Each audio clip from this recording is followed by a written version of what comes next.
our poet laureate for the whole Jazz District and so many more things. He's got a film about him.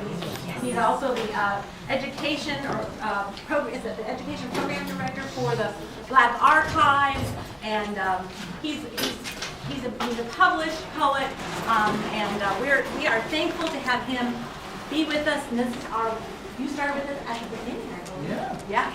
And so we are thankful that you have continued with us, and I'm going to let you take it away. Okay. Awesome. So good morning, everybody. Good morning. It's good to be back.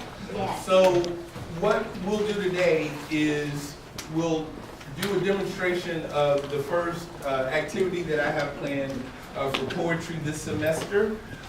One of the things that Marcia and I discuss every year is how we can incorporate themes of social justice with poetry, and this year will be no different. The activity that we'll do today discusses stereotypes. We've had similar discussions before, but one of the things that I really want to be intentional about this year is trying to make sure that we hear diverse voices. Saturday Academy is made up of so many different backgrounds. You know, the students that are represented come from all different walks of life, you know, ethnicities, religious backgrounds, and things like that. So as much as I can, I want the poets that we look at and study this semester and next semester to reflect the faces that we see in our students. I recently did a grade school, actually a preschool, asked me to come and do read aloud, and it was a primarily African American preschool. And I found a book by a guy named Dean Myers called Brown Angels. And it was a great book of poetry and photographs. It had historic pictures of African-American children. And I never will forget when I read the first poem and I turned the book around so the students could see the picture. It was a 3-year-old boy who just was so excited. He was like, hey, he looks like me. And we need to see ourselves reflected in education and in the media. So I really want to be more intentional about having a diverse group of voices that are represented in the poetry that we look at this year. So stereotypes is what we'll be discussing today. There's a brief definition of stereotypes on the first page of the handout. Does anybody not know what a stereotype is? So I'm going to try to expedite and get this done within a half an hour. I know you all are probably hungry. Normally, obviously, poetry sessions last about 50 minutes to an hour. So we're going to do kind of a condensed version. But this is the format that each poetry session will have. We'll try to have some type of visual, audio-visual component where the students can see a poetry performance. Then we'll discuss the poem and have some discussion questions based on the poem or the topic that we'll have for each poetry session. And then we'll get into the writing. So today, we're going to look at a poem from a young man who was a participant in the National Poetry Slam. Anybody not know what a poetry slam is? Everybody knows what a poetry slam is. Great. All right. So he did this performance at the National Poetry Slam a couple of years ago, and this video went viral. And it's a young poet. His name is Alex Dane. And on the second page of the handout is a copy of the poem itself. And it's a little long. You'll have to also flip it over.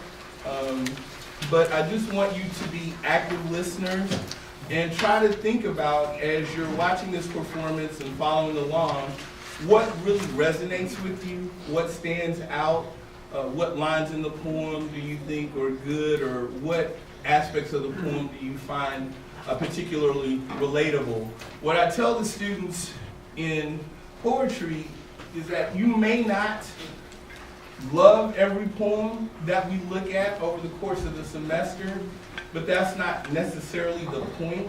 What we want to try to do is identify what aspects of that poem we can use to inform the poems that we write. Was there a great use of metaphor or alliteration? Was there something in that poem that you can use and emulate so that you can write stronger poems? So be thinking about those things as we watch this performance by Alex Dang. And thank you so much, Hector, for helping me with the audio-visual component. Yeah, sure, no I problem. would be lost. Thank you. Can I get somebody to get the light, please? Yeah, can somebody help us with the lights, please? The lights. Thank you so And much. And Helica? Are you my Thank you. Okay. Thank you.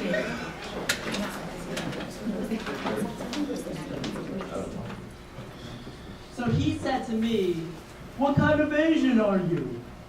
And I said back, "Well, that's a loaded question. What kind of Asian do you expect me to be? Because any way you slice that egg roll, I'm still pretty much whatever you want to see. I played many a Far East stereotype.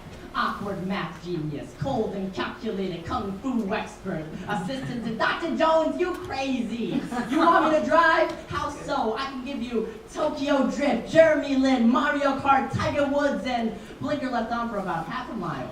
I am the foremost expert on all things Asian, the Meiji era and the band of the samurai, done. Confucianism versus Taoism, I'll give it to you with no slant. What's the difference between Asian stereotype 1 and 2? Well, let me tell you anything you want to know about my culture. Let me tell you, in a Mulan-esque soliloquy of me staring in the mirror asking, who is that girl that I see? Let me tell you about Jackie Chan and Bruce Lee and how they're related by blood to me. Let me tell you about being so marginalized, it's to the point of I really can't believe that's Asian. Let me tell you about derogatory terms and origins of words such as chink and gook. Let me tell you about the struggle of Asian parents not knowing the language, so we ate pet food because it was cheaper. Let me tell you about the job of interpreter. When you're still playing with Lego blocks, but your English is already that much better than your guardians. Let me tell you about honor and dignity. Let me tell you about a society that projects us as nothing but the secondary role and never the leading man. Let me tell you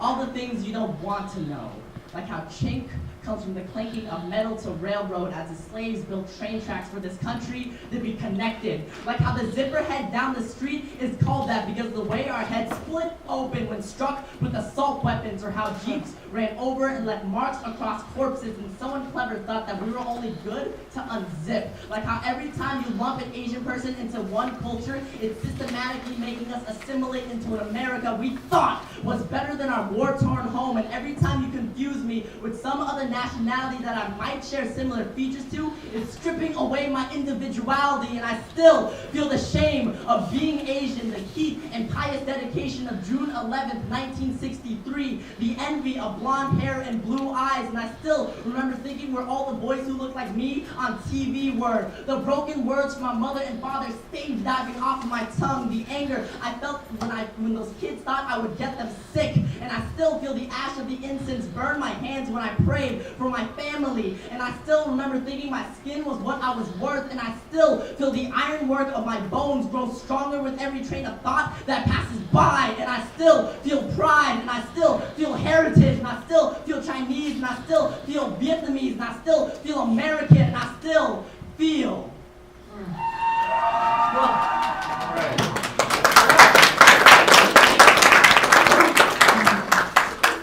I guess it was kind of hard to read along with the lights out, right? Work out those logistics. But just really quickly, your initial reactions. Obviously, we would have more time to, explicate the poem if we had a whole hour. But just based on what you saw, was there anything that resonated with you that you thought was powerful? Or Well, I think this resonates with a lot of the Asian listeners, but then I always get the question of what kind of Asian are you, and so for someone to actually present this, it's like, I don't know, it's just basically a reflection of my life, because you get people like, Dar, you get this a lot, guess my ethnicity, okay, for some that's right, it's $100. Yeah, and so. I totally understand everything you're saying. Yeah. One of the things that really hit me was that how he spoke about all the things that were tearing him apart. Mm-hmm.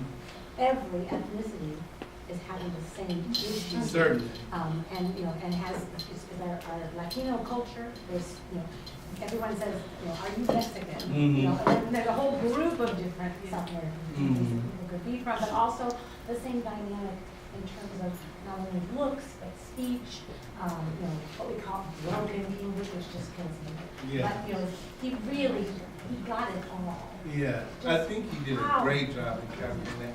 Is it ever, I'm sorry, I'll get to you, Miriam. Is it ever okay to ask that though? Is that just by nature an offensive question? Or is it a natural curiosity when you can't figure out what someone's ethnicity or background is? Nobody ever asked me what my ethnicity is. Yeah. Or where my family was born. Right. Did they ever use me? It's like how I heard you. It's interesting, you know what I'm saying? Nobody ever said, where are your parents from? I got you. Even though they're born in my family. Right. Sure. The line that struck me was the secondary role and never the leading man. Mm-hmm. And because I think sometimes racism isn't like outright cruel or mean, but just always never getting always being like secondary, always kind of that submissive. You're Right. Asian, you're going to be a submissive male, Right. you know. And Yeah. I could hear the pain of that. Mm-hmm. But I just saw Crazy Rich Asians, which, you know, things like that can Yeah. change the stereotypes. Yeah. Going off of what Miss Marcia said, I would say like the way you ask is something that you can take into account. Like Mhm. you can say what's your ethnicity. You don't have to say like what kind of Asian are you or like Right. are you Mexican? Like yeah. Yeah. Kind of depends on what motivates the question, right? Yeah. You kind of have that sixth sense when somebody. Because some people are genuinely curious. Like I Right. really want to know what your ethnicity Yeah. is, and some people are like, I'm just trying to fool with you. Like I don't know. Yeah. Exactly.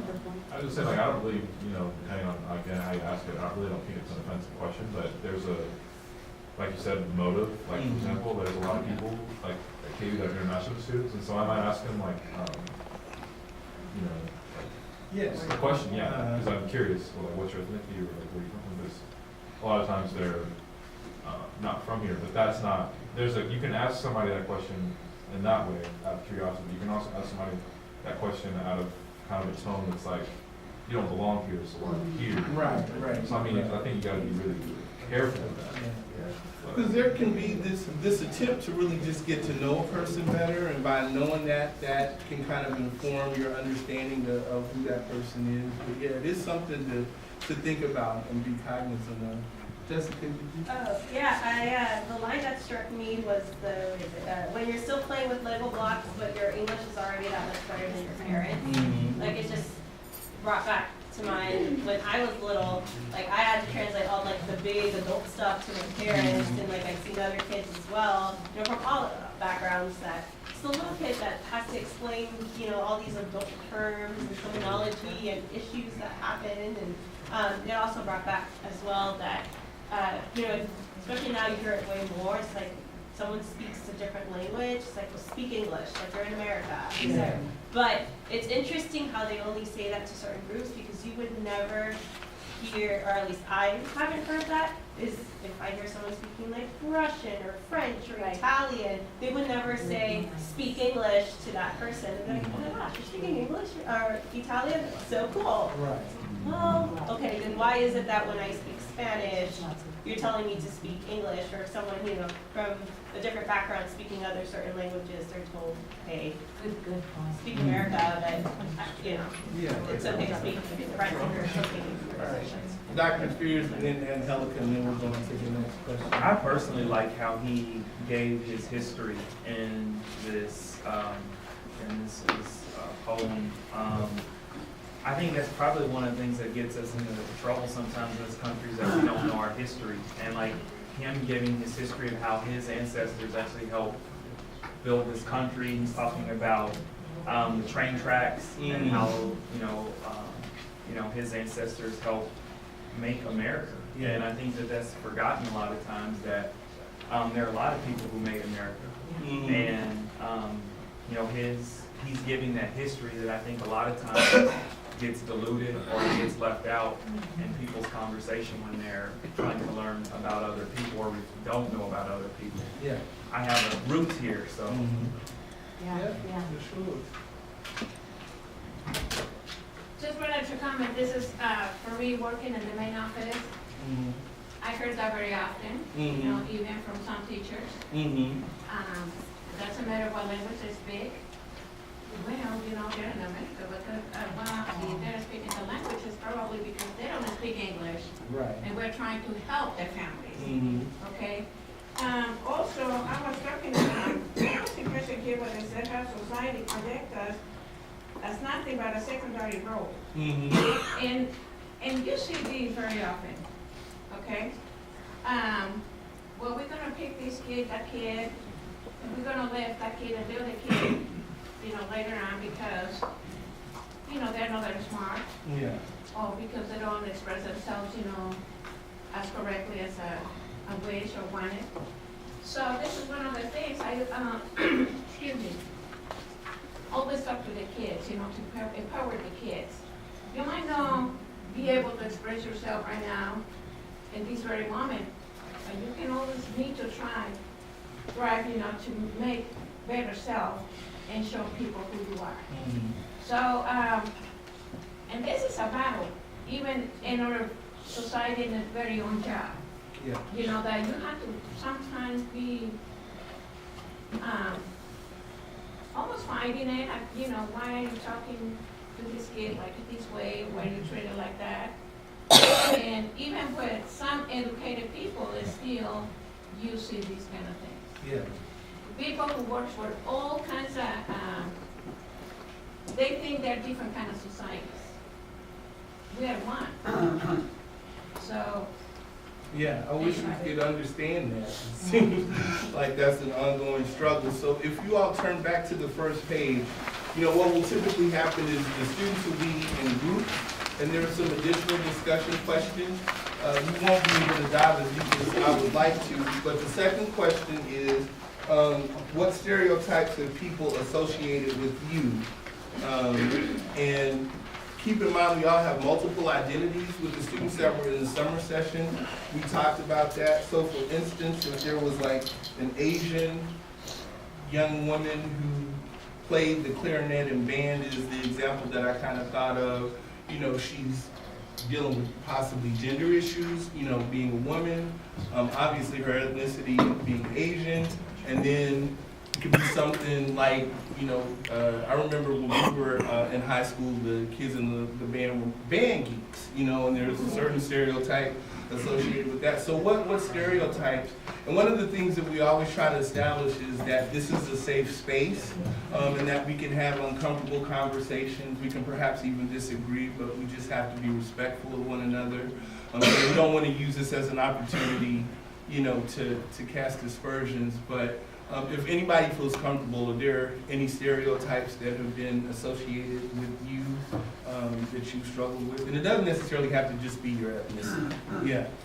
And it's interesting that you say it and how, like, what you're talking about with this, because I had an incident occur my first year at Argentine Middle School where I was, you know, my peers stereotyping, but it wasn't the type of stereotype that you would expect. I was stereotyped for not being Mexican enough. Okay. I didn't speak Spanish. Okay. I didn't like spicy food, still don't, because I might have for it. The clothes that I wore was stuff that my peers didn't wear. I didn't wear the Dickies, I didn't wear the Nike Cortezes. The belt that I had did not have the old English belt buckle and all that. I got made fun for that. I would come to school to Argentina carrying my violin, and I remember a group of kids pretty much telling me, it's like, what, like, who plays violin, that kind of thing. And I look at them like, you're Mexican, like, what about mariachi bands? And they're like, well, that's different. I'm like, how is that different? And it's interesting because I got stereotyped because I was outside of whatever the cultural norm was at Argentina Middle at that time back